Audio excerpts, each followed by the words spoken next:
One of the clubs that I use at my school, Callaway Middle, in LaGrange, Georgia, is actually Pops the Club. It actually stands for Pain of the Prison System.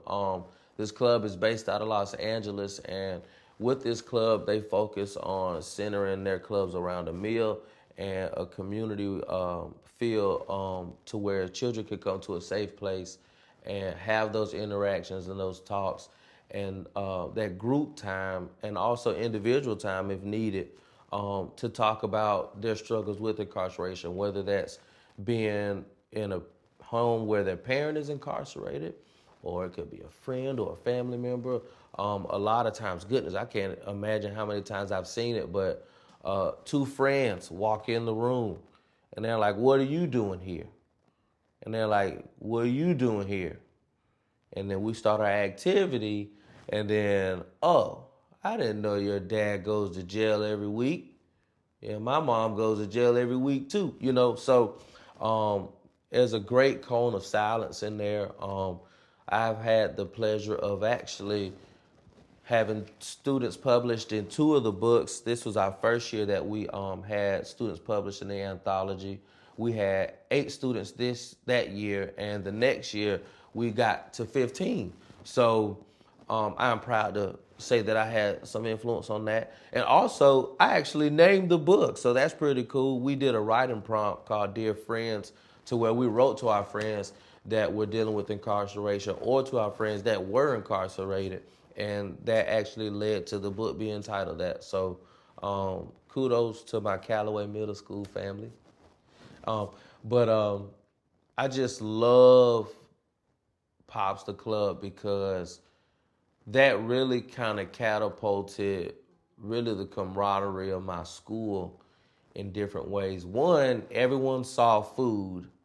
So other kids were like, "Hey, how come y'all get to eat every time?" At 7:30 in the morning. Why don't we get any of that? So it grew my numbers very fast, but it also grew the participation to where, I'm walking down the hallway, "Coach Griffin, don't we have Pops today? It's Monday." "Not today. I got something going on. We're going to do it." "Well, when? Because I got to make sure I don't miss that meal." Like, come on, man.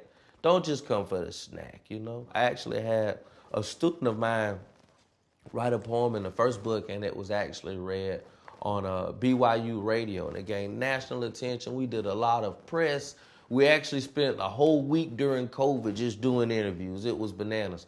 The kids were so tired. They said, "Coach Griffin, I don't want to do any more Zooms." But if I could, I'd like to read this poem actually.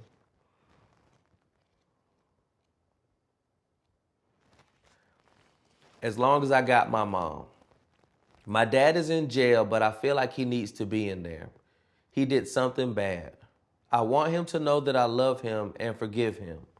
But me and him could never have a good relationship ever. Now, my dad is not a bad person. He just made a bad mistake. Everybody asks me if I am okay that he is in jail.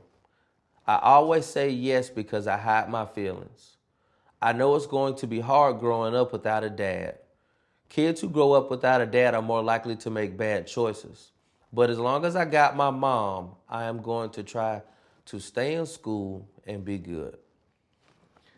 So the great piece about this poem is this was probably, no, not probably, this was my most quiet kid in the classroom.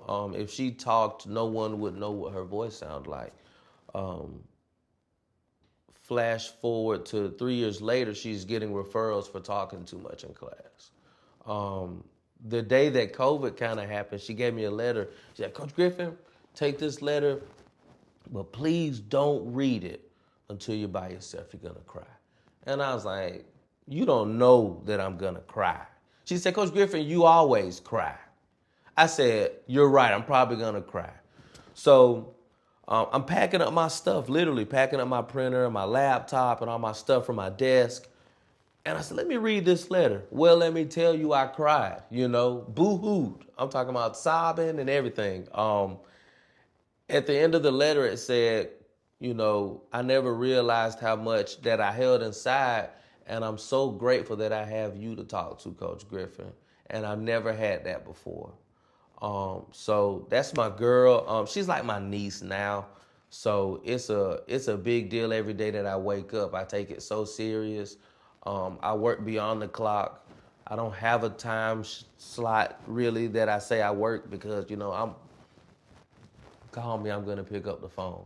Um, so it's just I love what I do.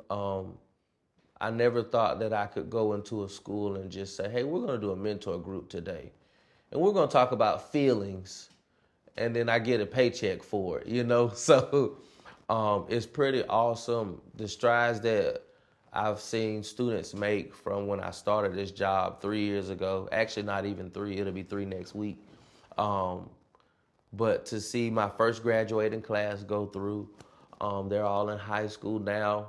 I've got kids that have improved not only from attendance to behavioral coursework, but they've improved as siblings and society citizens, gotten jobs, better kids at home for their parents. A lot of those students are parents themselves to baby brother and baby sister. So every day is not the same. The hurdles that I cross with my students, like I said, I take it serious because whenever I work with a student, I'm not only impacting that child, I'm impacting everyone that they come across that day, their homes, and the same thing that I tell them all the time. I say, how you and I interact, you can't interact with the rest of the world that way.